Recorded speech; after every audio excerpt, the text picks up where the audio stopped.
السلام علیکم ناظرین کرام، نئی ویڈیو میں آپ کو خوش آمدید کہتے ہیں۔ عمران خان نے وہ تاریخ رقم کر دی ہے جو جنرل نیازی کو بھی موقع ملا تھا کرنے کا، لیکن کیا عمران خان نے ہے۔ عمران خان نے وہ فتح حاصل کی ہے جو کوئی تصور بھی نہیں کر سکتا۔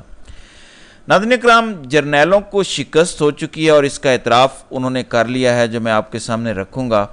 پھر ایک خبر آ رہی ہے جو چودھری غلام حسین نے دی ہے، اس کے حوالے سے بھی آگاہ کرتا ہوں کہ عمران خان کے تمام مطالبات تسلیم کر لیے گئے ہیں۔ یہ خبر کتنی سچی ہے ظاہر ہے ہمیں آنے والے دنوں میں پتہ چلے گا۔ جب بھی دو جنگ لڑنے والے گروہ آپس میں لڑتے ہیں یا کوئی ایک گروہ دوسرے کے ساتھ زیادتی کرتا ہے، دوسرا اپنا دفاع کرتا ہے اور دفاعی جنگ لڑتا ہے، بالآخر ہر جنگ کا اختتام ہوتا ہے۔ جو فتح یاب گروہ ہوتا ہے اس کی شرائط پر وہ شرائط سامنے رکھتا ہے اور ہارنے والے گروہ کو وہ شرائط تسلیم کرنا پڑتی ہیں۔ آپ کے سامنے رکھتا ہوں وہ تمام تر تفصیلات۔ دوسری جانب عالیہ حمزہ باقاعدہ رہا ہو کر گھر پہنچ چکی ہیں، اور یہ وہ کامیابی ہے جو جنرل نیازی کے نصیب میں نہیں آئی۔ وہ 1971 میں دشمن کے سامنے سرنڈر کر گیا، لیکن نہتی عالیہ حمزہ نے سرنڈر نہیں کیا۔ آج پوری قوم کی بیٹیوں، ماؤں اور بہنوں کا مان رکھا ہے، بھرم رکھا ہے عالیہ حمزہ نے۔ اس نے کمپرومائز نہیں کیا، ڈیل نہیں کی، اور اس نے عمران خان کے خلاف جھوٹا بیان نہیں دیا۔ یہ لمحہ بہت سارے لوگوں کی زندگی میں آتا ہے جب انہیں چوز کرنا پڑتا ہے کہ وہ ڈٹ کے کھڑے ہو جائیں یا لیٹ جائیں۔ جنرل نیازی لیٹ گیا تھا، لیکن عالیہ حمزہ ڈٹ کے کھڑی ہوئیں اور تاریخ رقم کر گئیں۔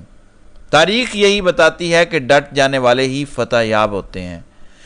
ناظرین اکرام، دعویٰ سامنے آیا مین سٹریم میڈیا پر اور مسلسل اس پر پروپیگنڈا جاری ہے کہ عمران خان نے مشروط معافی مانگ لی ہے۔ ناظرین اکرام، عمران خان سے معافی منگوانے کی خواہش لیے کچھ جرنیل پتہ نہیں اپنی نوکریوں سے بھی جائیں گے، اور شاید بالآخر اس دنیا سے بھی جب ان کا وقت آئے گا تو جائیں گے، لیکن عمران خان معافی ان سے کم از کم نہیں مانگیں گے۔ جو پالیسی سٹیٹمنٹ آئی ہے اس پر بات کی جا سکتی ہے۔ عمران خان نے پھر واضح کیا ہے کہ 9 مئی میں متاثر تو ہم ہیں، مظلوم تو ہم ہیں، مجھے غیر قانونی پکڑا گیا، ہماری پارٹی توڑی گئی، ہمیں الیکشن نہیں لڑنے دیا گیا، سب کو اٹھا لیا گیا، تو معافی تو ہم سے مانگے آپ لوگ۔ آپ کہہ رہے ہیں ہم آپ سے معافی مانگے۔ اس میں ایک سوچ یہ سامنے آ رہی ہے کہ ہم بنگلہ دیش کے نوجوانوں کی جو بڑی تعریف کر رہے ہیں کہ انہوں نے حسینہ واجد کو بھگا دیا اور انہوں نے اپنا حق حاصل کر لیا، تو پاکستان میں اگر نوجوانوں نے فوج کے قانون توڑنے پر، آئین توڑنے پر رد عمل دیا، کیونکہ فوج نے عمران خان کو اغوا کیا تھا۔ آپ کو D G I S P R کی 9 مئی کے بعد پہلی پریس کانفرنس اور اس سے پہلے انہوں نے میڈیا میں جو بیانیہ چلوایا کہ عمران خان کی گرفتاری بالکل قانونی ہوئی ہے، پھر سپریم کورٹ کا فیصلہ آیا تفصیلی کہ یہ غیر قانونی گرفتاری تھی۔ جب اسٹیٹ کے ادارے، جب اسٹیٹ کے اوزار آئین توڑیں گے، قانون توڑیں گے، وہ سابق وزیر اعظم کو ناحق اغوا کر لیں گے، تو عوام کیوں قانون کی پابند ہے؟ پھر عوام وہ کرنے میں بالکل حق بجانب ہوگی جو بنگلہ دیش میں لوگوں نے کیا، خواہ وہ ہمارے ہیروز ہی کیوں نہ ہوں جنہوں نے یہ کیا۔ لیکن ایک فرق ہے، میں تھوڑا سا اس کو ایکسپلین کرتا ہوں کہ عمران خان کہنا کیا چاہ رہے ہیں۔ ناظرین اکرام، جب یہ لوگ سی سی ٹی وی فوٹیج لے کر آئیں گے، اگر یہ کبھی لے آئے اور اگر آلریڈی ڈسٹرائے نہیں ہو گئیں، تو پتہ چلے گا کہ مختلف جگہوں پر ان کے اپنے لوگوں نے آگے لگائی تھیں۔ اس وجہ سے آج تک اصلی سی سی ٹی وی فوٹیج کبھی جاری نہیں کی گئی، کسی عدالت میں پیش نہیں کی گئی، ورنہ یہ چاہتے تو لوگوں کو سزائیں دلواتے، سی سی ٹی وی فوٹیجز پیش کرو اور لوگوں کو سزا دو۔ عمران خان یہ ثابت کرنا چاہتے ہیں کہ آپ کے اپنے لوگوں نے یہ کام کیے ہیں۔ آپ کی پہلے سے پلاننگ تھی، کیونکہ ان تک خبر پہنچ گئی تھی کہ عمران خان کی گرفتاری کی صورت میں پی ٹی آئی ہو سکتا ہے کہ کینٹ کے علاقوں میں احتجاج کرے، ہو سکتا ہے کور کمانڈر کے باہر احتجاج کرے، ہو سکتا ہے جی ایچ کیو کے سامنے والی سڑک پر احتجاج کریں۔ یہ خبر انہیں پہنچ گئی تھی، اور اب تو ہمیں پتہ ہے کہ ان کے کتنے ٹروجن ہارسز پی ٹی آئی میں موجود تھے اور عمران خان کے قریب تھے، تو خبر انہیں تھی اور یہ پہلے سے تیار تھے۔ تو عمران خان یہ چیز ایکسپوز کرنا چاہ رہے ہیں کہ 1.5 سال سے 9 مئی کر رہے ہو، اور ثابت کرنے کے لیے اب تک ایک سی سی ٹی وی فوٹیج نہیں لا سکے۔ صرف موبائل کیمروں سے بنی ہوئی انہوں نے فوٹیجز آج تک دکھائی ہیں، اور ایک بھی سی سی ٹی وی فوٹیج نہیں دکھائی، اور ان موبائل کیمروں سے جو لوگوں کے پاس تھے یا ان کے اپنے لوگوں نے ویڈیو بنائی تھی اپنے طریقے سے اینگل کرنے کے لیے، جہاں جہاں سے لوگ گزر کے گئے اس سارے ایریا کے سی سی ٹی وی کیمرے خراب اور ان کی فوٹیجز غائب ہیں.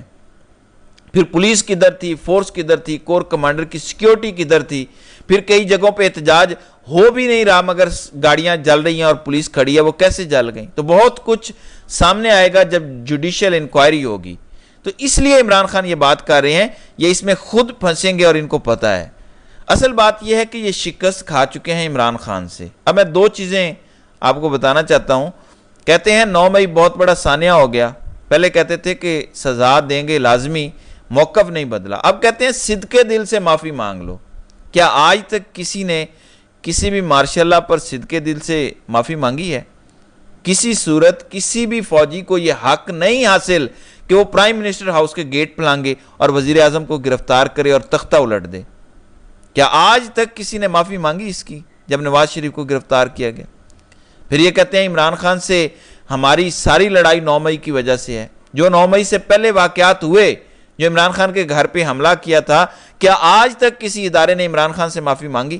عمران خان کے گھر پہ ملٹیپل ٹائمز 9 مئی سے پہلے کیوں حملے کیے گئے, آج تک اس کا جواب ہمیں نہیں ملا. اگر ملٹری کا سارا بیانیہ یہ ہے کہ ہماری عمران خان اور پی ٹی آئی سے واحد لڑائی یہ ہے کہ 9 مئی ہو گیا تھا, تو 9 مئی سے پہلے یہ کیوں ہوا تھا؟ پھر 1971 میں جو بڑا سرنڈر ہوا, آج تک ہم بھارتیوں کے سامنے سر نہیں اٹھا سکتے, کیا اس پر معافی مانگی گئی ہے آج تک؟ تو قوم کا سر جھکانے پر معافی مانگی گئی ہے.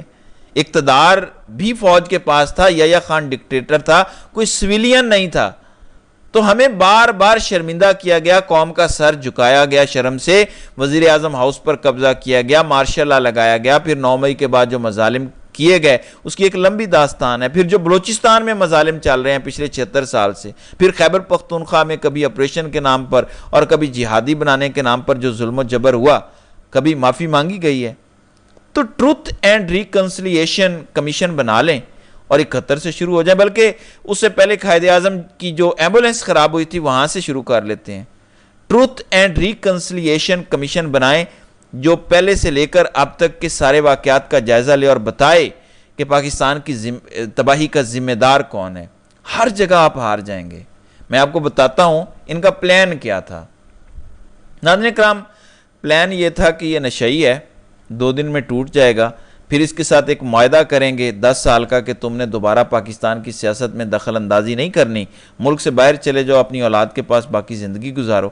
یہ پلان تھا. لیکن عمران خان ایسا ڈٹ گیا اور نشے والی بات بھی جعلی نکلی, جھوٹ نکلی. عمران خان کو توڑ نہیں سکے. اور آج 1 سال کے بعد صورتحال یہ ہے کہ اب کہہ رہے ہیں خدا کے لیے ہم سے معافی مانگ لو, کوئی فیس سیونگ دے دو ہمیں. آپ کو پتہ ہے کہ ان کی اکڑ کیا تھی؟ جب عمران خان کو پکڑا تو کہا اب تم کبھی باہر نہیں نکل سکو گے. اس کے بعد دھمکی دی گئی کہ تمہیں سزائے موت دے دیں گے, تمہارا بھٹو والا انجام کریں گے. یہ الفاظ پہنچائے گئے. اور آج صورتحال یہ ہے کہ کہہ رہے ہیں بس معافی مانگ لو تو آگے معاملات دیکھیں گے. اب چودھری غلام حسین کی ذرا سنیں وہ کیا کہہ رہے ہیں. اطلاعات یہ ہے کہ فوج یا اسٹیبلشمنٹ یا جو آپ کہنا چاہتے ہیں ان کے اور پی ٹی آئی کے بانی کے درمیان بڑے بڑے معاملات طے ہو چکے ہیں اور چاروں ان کے مطالبے جو ہیں تسلیم ہو گئے ہیں اور کسی وقت بھی اگلے ہفتوں میں آپ کو اس کی فزیکل مینیفیسٹیشن نظر آ جائے گی. جی, چودھری غلام حسین کا دعویٰ ہے اور یہ دعویٰ انہوں نے اسٹیبلشمنٹ کے 2 ٹاؤٹوں کے بیٹھے ہوئے کیا ہے. ایک خود کو راوی بولتا ہے اور دوسرے کا نام میں لینا ضروری نہیں سمجھتا. چودھری غلام حسین نے کہا کہ عمران خان کے 4 مطالبات مان لیے گئے ہیں اور آنے والے دنوں میں آپ کو اس کی فزیکل مینیفیسٹیشن نظر آنا شروع ہو جائے گی. اب یہ خبر کہاں تک درست ہے وہ کھل کے بات نہیں کر سکے کہ کون کون سے مطالبات مانے گئے ہیں. لیکن جیسا میں نے شروع میں کہا تھا کہ ہر جنگ کا اختتام فاتح لشکر کے مطالبات ماننے کے ساتھ ہوتا ہے اور شکست خوردہ لشکر مطالبات کو تسلیم کرتا ہے. اس کو ڈیل نہیں کہتے, اس کو کہتے ہیں الٹیمیٹ وکٹری. اب نوبت کیوں آئی, اس کی کیا وجہ ہے؟ یہ جو بنگلہ دیش میں ہوا ہے, جو کچھ شیخ حسینہ نے کیا بنگلہ دیش میں, ہمارے جرنیل اس سے 100 گنا زیادہ پاکستان میں کر چکے ہیں. ایک انقلاب آتا ہے سری لنکا میں, ایک انقلاب آتا ہے افغانستان میں اور ایک انقلاب اب آ گیا ہے بنگلہ دیش میں. یہ 3 ممالک ہمارے قریب ہیں, یہاں انقلاب مختلف آ چکے ہیں اپنے اپنی طرح سے. اب اس کے واضح اثرات پاکستان میں محسوس کیے جا رہے ہیں۔ جرنیل دیکھ رہے ہیں کہ جو بنگلہ دیش میں ہو گیا ہے یہ ایک ایسا ایٹمی حملہ ہے جس کے اثرات پاکستان پر بھی آ سکتے ہیں۔ بہرحال دیکھتے ہیں کہ آئندہ آنے والے دنوں میں مزید کیا ہوتا ہے۔ تو ناظرین کرام، آپ کی اس ویڈیو کے حوالے سے کیا رائے ہے؟ آپ اپنی رائے کا اظہار کمنٹ سیکشن میں ضرور کیجیے گا۔